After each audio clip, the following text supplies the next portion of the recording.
সবাইকে নমস্কার জানাই। আমাদের আজকের এই সাংবাদিক বৈঠকে যারা উপস্থিত হয়েছেন, আপনাদের মাধ্যমে গত 13 তারিখ এবং 15 তারিখ যে ক্যাবিনেট বৈঠক সম্পন্ন হয়েছে এবং মাননীয় মুখ্যমন্ত্রীর পৌরোহিত্যে এই ক্যাবিনেট বৈঠকের যে সিদ্ধান্তগুলো রাজ্য সরকারের, সেগুলো আপনাদের মাধ্যমে রাজ্যের জনগণকে আমরা অবগত করতে চাইছি।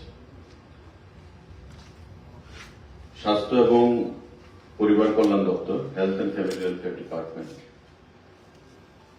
সিদ্ধান্ত গৃহীত হয়েছে proposal for creation and filling up of 226 supernumerary posts in grade 4 of Tripura Health Service in GDMO, General Duty Medical Officer, cadre under Health and Family Welfare Department, Government of Tripura.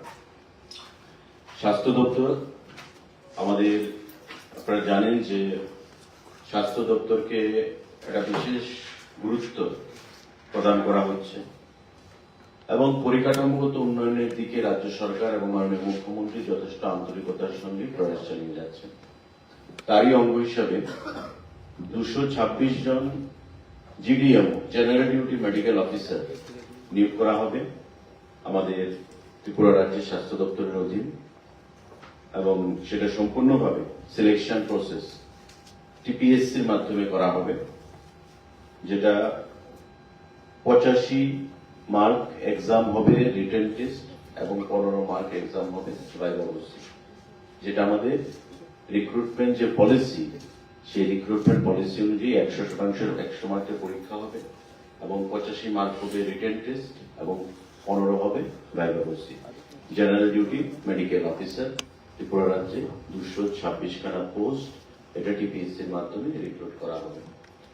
খুব শীঘ্রই দপ্তর থেকে টিপিএসসির কাছে proposal পাঠানো হবে এবং পরবর্তী সময়ে ত্রিপুরা পাবলিক সার্ভিস কমিশন তার প্রতিযোগিতামূলক পরীক্ষার মাধ্যমে এই রিক্রুটমেন্ট পলিসি সেখানে ইমপ্লিমেন্ট করবে। আরেকটা গুরুত্বপূর্ণ সিদ্ধান্ত, health and family welfare department proposal for filling up posts of 16 super specialist medical officer grade 3 of Tripura Health Service and 172 specialist medical officer grade 4 of Tripura Health Service under Health and Family Welfare Department. একটা হচ্ছে GDMO, general duty medical officer. এটার শিক্ষাগত যোগ্যতা কি থাকতে হবে? MBBS. আরেকটা সিদ্ধান্ত যে 16টা post medical officer super specialist, 16টা পোস্ট এবং 172টা পোস্ট, 172 পোস্ট, সেটা হবে স্পেশালিস্ট মেডিকেল অফিসার গ্রেড 4। অর্থাৎ 172 এবং 16 স্পেশালিস্ট এবং সুপার স্পেশালিস্ট, এই দুটো পদে, দুটো ক্যাটাগরিতে হেলথ অ্যান্ড ফ্যামিলি ওয়েলফেয়ার ডিপার্টমেন্টের তরফ থেকে আরো সেখানে রিক্রুটমেন্ট করা হবে। এবং আপনারা জানেন যে পিআরটিসি আমাদের রাজ্যের চাকরির ক্ষেত্রে বাধ্যতামূলক, রাজ্যের যুবক যুবতীদের কল্যাণের জন্য, এবং এই পিআরটিসিটা লাগবে। এবং আমাদের যে নোটিফিকেশন দেওয়া হয়েছে, due to high expectation of the people's specialized services and commitment of the government to provide healthcare services up to the doorstep, it is proposed to recruit these 16 super specialist medical officers in grade 3 for state hospitals and 172 specialist medical officers in grade 4 of Tripura Health Service for posting in different health institutes up to the community health center through Tripura Public Service Commission with desirable knowledge in Bengali, Kokborok, and PRTC would be required while applying for the post by direct recruitment as per notification. আমাদের Bangla, kokborok এগুলো জানতে হবে, desirable, PRTC আমাদের প্রয়োজনীয়তা রয়েছে, সেটা লাগবে। এবং এই যে পোস্টগুলো, সেটা ত্রিপুরা পাবলিক সার্ভিস কমিশনের মাধ্যমে আমাদের নিয়োগ করা হবে। উদ্দেশ্য হচ্ছে স্বাস্থ্য দপ্তরের পরিকাঠামোকে সারা রাজ্যের যে পিএসসি গুলো রয়েছে, সিএসসি গুলো রয়েছে, আমাদের মহকুমা হাসপাতালগুলো রয়েছে, ডিস্ট্রিক্ট হাসপাতালগুলো রয়েছে, প্রতিটি হাসপাতালে পরিকাঠামোগত উন্নয়ন করে আগামী দিনে স্বাস্থ্য পরিষেবাটাকে প্রতিটা ডোর স্টেপে পৌঁছে দেওয়া, মানুষ যেন সুপার স্পেশালিটি সেখানে ফ্যাসিলিটি গুলো আমাদের রাজ্যে পায় এবং ইতিমধ্যে আমাদের জিবি হাসপাতালে সেই জিনিসগুলো প্রদান করা হচ্ছে। আগামী দিনে সারা রাজ্যের সেই পরিকাঠামোগত উন্নয়ন করে স্বাস্থ্য পরিষেবা প্রতিটা বাড়িতে পৌঁছে দেওয়া, সেটা হচ্ছে আমাদের লক্ষ্য এবং তার জন্য স্পেশালিস্ট এবং সুপার স্পেশালিস্ট হিসেবে এই রিক্রুটমেন্ট করা হচ্ছে, যা রিক্রুটমেন্ট হবে টিপিএসসির মাধ্যমে।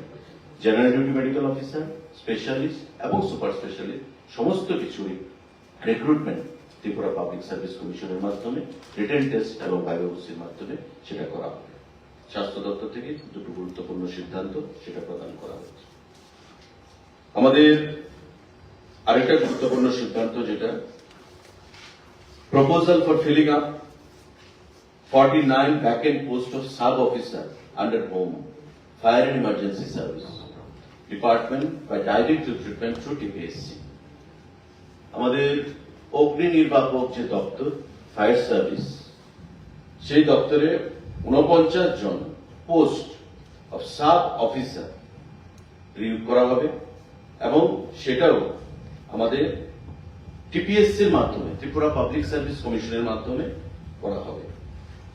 তার গ্রেড পে থাকবে, স্কেল পে আমাদের level 10 of Tripura pay matrix 2018 rupees 34,700 to 1,09,800 এই হবে তার পে স্কেল এবং পোস্টের নাম হচ্ছে সাব অফিসার।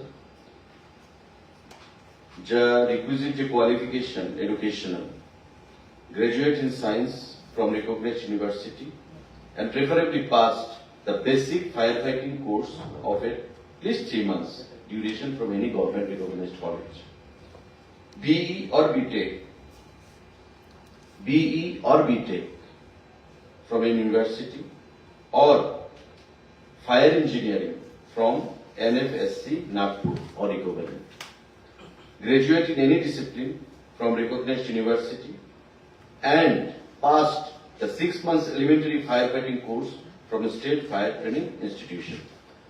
এই যে পোস্টটা, এটা একটা টেকনিক্যাল পোস্ট, যে সাব অফিসার ফায়ার সার্ভিস ডিপার্টমেন্টে, তাতে যে শিক্ষাগত যোগ্যতার প্রয়োজনীয়তা রয়েছে ওই 49 খানা পোস্ট ফিল আপ করতে গেলে either bachelor of engineering or B Tech তার যোগ্যতা থাকতে হবে, or graduate in science from a recognized university and preferably passed the basic firefighting course of at least 3 months from any government recognized institution or graduate in any discipline, graduate holi cholbe je kono discipline from a recognized university and 6 মাসের course থাকতে হবে fire fighting এর উপর কোন recognised institute থেকে। এই তিনটা category তার শিক্ষাগত যোগ্যতা, 49 খানা পোস্ট যেটা পরীক্ষার মাধ্যমে আমাদের প্রদান করা হবে। আমাদের যে রিক্রুটমেন্ট পলিসি বা রুলস রয়েছে তাতে করে এই 49 খানা পোস্ট সিদ্ধান্ত হয়েছে ক্যাবিনেট মিটিংয়ে সেটা ফিল আপ করার under fire service, fire and emergency service, government of Tripura. সাংবাদিক বন্ধুরা, আমাদের Food and Civil Supplies Department approval for direct recruitment of filling up of 6 number of posts of Sub-Inspector Food Group C under grade pay rupees 2,800. খাদ্য দপ্তরে Sub-Inspector Food Group C সেটা নিয়োগ করা হবে এবং সেটা সম্পূর্ণভাবে প্রতিযোগিতামূলক পরীক্ষার মাধ্যমে হবে এবং জিআরবিটি জয়েন্ট রিক্রুটমেন্ট বোর্ড তার রিক্রুটমেন্ট করবে। দপ্তর থেকে খুব শীঘ্রই জিআরবিটিকে সেই প্রপোজাল পাঠানো হবে এবং পরবর্তী সময় পরীক্ষার মাধ্যমে জিআরবিটি সেই পোস্টটা ফিল আপ করবে। আমাদের 6টা পোস্ট ফর সাব ইন্সপেক্টর। আমাদের আরেকটা গুরুত্বপূর্ণ সিদ্ধান্ত, আপনারা জানেন প্রায় সময় সাংবাদিক বন্ধুরা আমাদেরকে প্রশ্ন জিজ্ঞাসা করেন সে বিষয়ে যে আগরতলা এয়ারপোর্টের ইমিগ্রেশন কবে থেকে শুরু হবে এবং ঢাকা বা চিটাগং এবং আগরতলার সঙ্গে যে প্রপোজড ফ্লাইট সার্ভিস আন্তর্জাতিক স্তরে সেটা কবে থেকে শুরু হবে। আমরা বারবারই বলেছি যে ministry of home affairs MHA আমাদেরকে বলেছেন যে তারা CISF এর যে প্রয়োজনীয়তা রয়েছে সেই CISF বর্তমানে কেন্দ্রীয় সরকার আমাদের প্রদান করতে পারবে না। তার জন্য রাজ্য সরকারকে বলেছে যে হোম ডিপার্টমেন্ট থেকে প্রয়োজনীয় যে সিকিউরিটি পার্সোনাল তাদেরকে সেখানে ডিপিউট করতে। এবং আপনারা জানেন যে আমাদের পরিবহনের দিক থেকে আমাদের বিমান পরিবহন, আমাদের রেল পরিবহন, আমাদের সড়ক পরিবহন এটা একটা গুরুত্বপূর্ণ জায়গায় রয়েছে বিগত দিনে যে জিনিসটার অভাব এবং সেটাকে লক্ষ্য রেখে আমরা একসঙ্গে সিদ্ধান্ত নিয়েছি ক্যাবিনেটে যে টোটাল আমরা 67 জন রিটায়ার্ড পুলিশ অফিসার যারা রিটায়ারমেন্টে চলে গেছে তাদেরকে আমরা রিএমপ্লয়মেন্ট দেব এবং Agartala airport, Nischindapur railway station যেটা ভারত এবং বাংলাদেশের সঙ্গে বাণিজ্যিক দিক থেকে এবং পাশাপাশি প্যাসেঞ্জার যাতায়াতের ক্ষেত্রে একটা বিরাট ভূমিকা পালন করবে আগামী দিনে সেই নিশ্চিন্দপুর রেলওয়ে স্টেশন এবং সাবরুমের যে আমাদের ICP যে চেকপোস্ট বাংলাদেশের সঙ্গে বাণিজ্যিক দিক থেকে সেটা খোলা হয়েছে এবং আগামী দিনে সেটা নর্থ ইস্টে করিডোর হিসেবে আত্মপ্রকাশ করবে আমরা আশা রাখছি। তাতে ডিপিউট করার জন্য 67 জন রিটায়ার্ড পুলিশ অফিসারকে রাজ্য সরকার সিলেকশন দেবে। ক্যাবিনেটে সেই গুরুত্বপূর্ণ সিদ্ধান্ত গ্রহণ করা হয়েছে এবং আগরতলা এয়ারপোর্টে যেটা ইমিগ্রেশনের অপেক্ষায় রয়েছে ঘোষণা, আমরা এই যে 67 জন retired police officer strictly on contractual basis তাদেরকে আমরা ডিপিউট করব। কিছু থাকবে আগরতলা এয়ারপোর্টে, কিছু থাকবে নিশ্চিন্দপুর রেলওয়ে স্টেশনে এবং কিছু থাকবে আমাদের সাবরুমের যে ICP সেই ICPর ভেতরে এবং তার সঙ্গে যারা ইন সার্ভিসে রয়েছে বর্তমানে চাকরিতে রয়েছে এমনও পুলিশ অফিসাররা থাকবে। 67 জন পুলিশ অফিসার সেখানে আমাদের নতুন আমরা রিএমপ্লয়মেন্ট দিয়েছি রিটায়ারমেন্ট থেকে, আর বাকি আমাদের ইন ডিউটি যারা আছেন তাদের কিছু সহযোগে আমরা টোটাল স্ট্রেংথ 85 জন, সেই 85 জন পুলিশ অফিসার আমরা নিযুক্তি দেব Agartala immigration centre, Nischindapur railway station এবং আমাদের সাবরুমের ICP। ক্যাবিনেট থেকে সেই ডিসিশন গত মিটিংয়ে সেটা গ্রহণ করা হয়েছে এবং এই প্রপোজাল আমরা মিনিস্ট্রি অফ হোম অ্যাফেয়ার্সে পাঠাবো যে ক্যাবিনেট ডিসিশনটা এই 85 জনের নিযুক্তি নিয়ে এবং সেখান থেকে তারপর এই 3টা সেন্টারে ইমিগ্রেশনে Agartala airport, Nischindapur railway station এবং আমাদের সাবরুমের ICP এই 3 জায়গায় মিনিস্ট্রি অফ হোম অ্যাফেয়ার্স থেকে ক্লিয়ারেন্স আসবে সেটাকে ইমিগ্রেশন ঘোষণা করার জন্য এবং পরবর্তী সময়ে আমাদের ইমিগ্রেশন ঘোষণা হলে পরে আগরতলা এয়ারপোর্ট থেকে আমরা যে চিটাগং এবং আগরতলার মধ্যে যে বহুকাঙ্ক্ষিত এয়ার কানেক্টিভিটি সেই এয়ার কানেক্টিভিটির সূচনা হবে। তো এই সিদ্ধান্তগুলো গ্রহণ করা হয়েছে এবং আমরা আশা করি বিশেষ করে কর্মসংস্থানের দিক থেকে সরকারিভাবে ডাক্তার, আমাদের সাব অফিসার ফায়ার সার্ভিস এবং ফুডে সাব ইন্সপেক্টর এই যে পোস্টগুলোর মধ্যে শূন্য পদে নিয়োগ হবে তাতে রাজ্যের যুবক যুবতীদের একটা কর্মসংস্থানের দিকে একটা নতুন দিগন্তের সূচনা হবে। গত দুটো ক্যাবিনেটে এই সিদ্ধান্তগুলো গ্রহণ করা হয়েছে। যদি কোনো সাংবাদিক বন্ধুর কোনো প্রশ্ন থাকে আপনারা সেটা করবেন। Sir, what is the total number of posts that are created in general with all the departments? Not only created, it has been decided to go for filling up. Okay, total absorption, and I request all my media friends to take a note of the same, which I read out now. 16 super specialist medical officer plus 172 specialist medical officer, plus our program engagement, plus 226 GTMO, General Duty Medical Officer. So 226 plus 16 plus 172 plus 6 in Food and Civil Supplies Department plus 49 in Fire Service Department. What is the cumulative?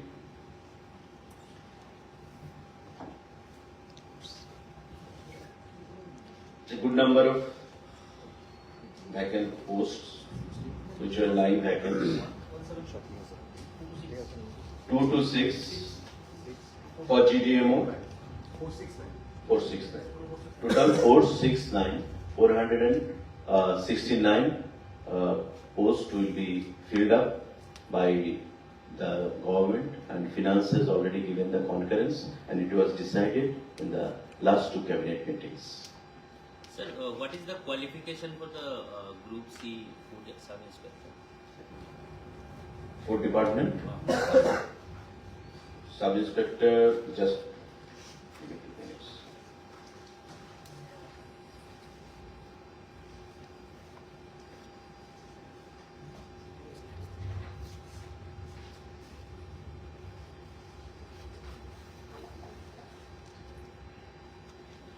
Graduate of a recognized university, graduate. Since TPSC is making the recruitment, so JRBT. sorry, JRBT is between the lead food. So for the recruitment is concerned, it is graduate from a recognized university with a pay scale of 5,700 to 24,000. Sir, from today, Kanchenjunga Express has started a journey from Sabroom. So, is there any future plans of expansion of railway network? Up to Sabroom it has been expanded. So after Sabroom, Bangladesh is the territory. No, I think, any other railway going to Sabroom? Just wait and watch. Nobody expected this Kanchenjunga Express to start from Sabroom area. So now it has started recently, and that accident also took place yesterday.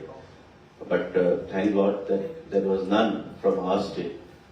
2 passengers from Agartala area, from Renterskulen, and another from a separate district. They have sustained grievous injuries, but they are doing well now. It has been reported, and hopefully the rescue operations have been done by the Railway Ministry quite meticulously. And our Chief Minister, myself, our Railway Minister, he has rushed to the spot. Our Chief Minister has taken up the matter with the Honorable Union Minister of Railways. I took up the matter with the NF Railways officials. So with the collective efforts, we could rescue them on time. When it comes to expansion of railways is concerned, Kanchenjunga Shialda Agartala Express has started its journey, and in the coming days, many more will be there.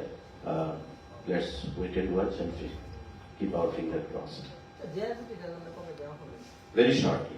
বিধানসভার মধ্যে কিছুদিন আগে দেখা গেল কয়েকটা শূন্যপদ মানে পূরণ হয়েছিল বা এমন কিছু বাতিল করে দেওয়া হয়েছে। এটার ব্যাপারে আপডেটটা কি আছে? দেখুন, বিধানসভার ব্যাপার সেটা স্পিকার সাহেব বলতে পারবেন, মাননীয় মুখ্যমন্ত্রী বলতে পারবেন। বিধানসভার ব্যাপার নিয়ে মানে আমাদের মধ্যে আলোচনাও হয়নি কিছু, আমার বলার সেখানে অধিকারও নেই। আজকে ক্যাবিনেট মিটিং এর যে সিদ্ধান্তগুলো সেগুলো নিয়ে আজকে আলোচনা হয়েছে। এই বিষয়ে যদি কারো কোনো বলার থাকে সেটা বলুন, আর যদি বিধানসভার বিষয়ে কিছু বলতে হয় মাননীয় মুখ্যমন্ত্রী বা স্পিকার থেকে সেটা আপনারা জেনে নেবেন। বলুন। বর্ষা মৌসুম শুরু হয়ে গেছে, আপনারা দেখতে পাবেন যে কিছু প্রবলেমও আপাতত স্টক কিরকম আছে খাদ্যের এবং There is sufficient stocks. কতদিনের আছে? কোনো সেখানে শর্টেজ নেই। পেট্রোল ডিজেলের একটা মাঝখানে সমস্যা ছিল, আপনারা জানেন। আসামের সেই ডিসরাপশন হয়েছে একটা রেলিয়েতে, ন্যাচারাল কারণে সেখানে রেলওয়ে ট্র্যাক সেটা ডিরেল হয়ে গেছিল। তারপরে যুদ্ধকালীন তৎপরতায় কাজ হয়েছে এবং আমরা প্রত্যেকের সহযোগিতায় আমরা সেটাকে সারাতে পেরেছি। বাফার স্টকের যেটা প্রশ্ন আপনি করেছেন, আমি কয়েকদিন আগেও প্রেস মিটে বলেছি, চাল ডাল সমস্ত জিনিস সাফিসিয়েন্ট রয়েছে, মজুদ রয়েছে এবং কোনো ধরনের কোথাও কোনো শর্টেজ নেই। আমরা আশ্বস্ত করতে চাইছি আবারও রাজ্যবাসীকে যেই বর্ষার মরশুমে আমাদের যা স্টক রয়েছে তা আমরা ভালোভাবে মানুষের জন্য কোনো অসুবিধা না হয় সেদিকে লক্ষ্য রেখে কাজ করছে আমাদের অফিসিয়ালরা, এবং কোথাও কোনো জিনিসের সেখানে অভাব হবে না। তার সুযোগ নিয়ে যদি কোনো কালোবাজারি তার দাম বৃদ্ধি করতে চায় তার জন্য ব্যবস্থা গ্রহণ করা হচ্ছে। আপনারা দেখতে পাচ্ছেন প্রতিনিয়ত ছাপা মারা হচ্ছে, রেড হচ্ছে, ফাইন দেওয়া হচ্ছে এবং দোকান বন্ধ করে দেওয়া হচ্ছে। উইদিন দ্য গাইডলাইন আমাদের যা যা করণীয় খাদ্য দপ্তর থেকে সেই জিনিসটি আমরা করছি। আগামী দিনেও আমরা মানুষকে আশ্বস্ত করতে চাই সেই জিনিসটি আমরা করবো। আমরা কি তথ্যটা পেতে পারি কতদিনের চালটা তথ্য readily not available with me, আমি আপনাকে দিতে পারবো, ঠিক আছে, রাত্রেই দিতে পারবো। গতকালকে নিশ্চিত হয়েছে রাজ্য থেকে দুজনের প্রতিনিধি গিয়েছিল, কিন্তু দুজন কিন্তু আহত হয়েছে, এরকম আপডেট না, আমি তো বললাম যে দুজন আহত হয়েছে সেটাও দুঃখজনক, কিন্তু আনওয়ান্টেড, এবং সেটা মাননীয় মুখ্যমন্ত্রী প্রচন্ড তৎপর ছিলেন, আমাদের রেলমন্ত্রী, কেন্দ্রীয় রেলমন্ত্রী তৎপর ছিলেন, উনি ব্যক্তিগতভাবে সেখানে গেছেন এবং আমরাও প্রশাসনের তরফ থেকে যোগাযোগ রক্ষা করেছি। কিন্তু যারা মৃত সেই মৃতদের মধ্যে ত্রিপুরা থেকে কেউ নেই, দুজন আহত হয়েছেন এবং তাদের চিকিৎসা সেখানে চলছে। রাজ্যের যাত্রী কত সংখ্যক ছিল এটি পাওয়া যাবে? ওই ট্রেনে রাজ্যের কত যাত্রী ছিল পাওয়া যাবে? সেটা কানেক্ট থেকে অ্যাকচুয়ালি সবাই রেস্কিউ অপারেশনে ব্যস্ত। আমরা যখন ঘটনা ঘটে তখন আমরা দৈনন্দিন কথা বলেছি কেন্দ্রীয় রেলমন্ত্রী পিএস এর সাথে, মাননীয় মুখ্যমন্ত্রী রেলমন্ত্রীর সাথে কথা বলেছেন এবং লিস্টটা আমাদের চেয়ে, কিন্তু যখন রেস্কিউ অপারেশন চলছে ফার্স্ট এন্ড ফরমোস্ট দায়িত্ব হচ্ছে তাদেরকে রেস্কিউ করে হসপিটালাইজড করা এবং চিকিৎসা পরিষেবা প্রদান করা। পরবর্তী সময়ে যোগ জিজ্ঞাসা করে ঠিকানাগুলো বের করা হয়েছে। একটু টাইম আপনার হয়তো বিকেল গড়িয়েছে সেই লিস্টগুলো আনতে, তারপরেও সম্পূর্ণ তথ্য পাওয়া যায়নি। তো আমরা চেষ্টা করছি, পরিবহন দপ্তরকেও আমরা বলেছি যে রাজ্যের কারা কারা ছিল, আপনি যে প্রশ্নটা করেছেন কোত্থেকে ছিল সেগুলো বের করে সম্পূর্ণ একটা তথ্য নিজেদের কাছে রাখার জন্য ফর ফার্দার কমিউনিকেশন। স্যার যাদের ট্রিটমেন্ট হচ্ছে চিকিৎসা সব রাজ্য সরকার ট্রিটমেন্ট তো আপাতত হসপিটালে হচ্ছে, সেখানে লোকাল যে হসপিটালে প্রয়োজনীয় স্তরে আমাদের মুখ্যমন্ত্রী যথেষ্ট আন্তরিক এবং প্রশাসনকে বলে রেখেছেন কোথাও কোনো জিনিসের কোনো সেখানে অসুবিধা হবে না, যা প্রয়োজনীয় জিনিস দরকার সেটা প্রদান করা হবে। চিকিৎসা পরিষেবা শুধু না, সমস্ত কিছুই প্রদান করা হবে। Thank you.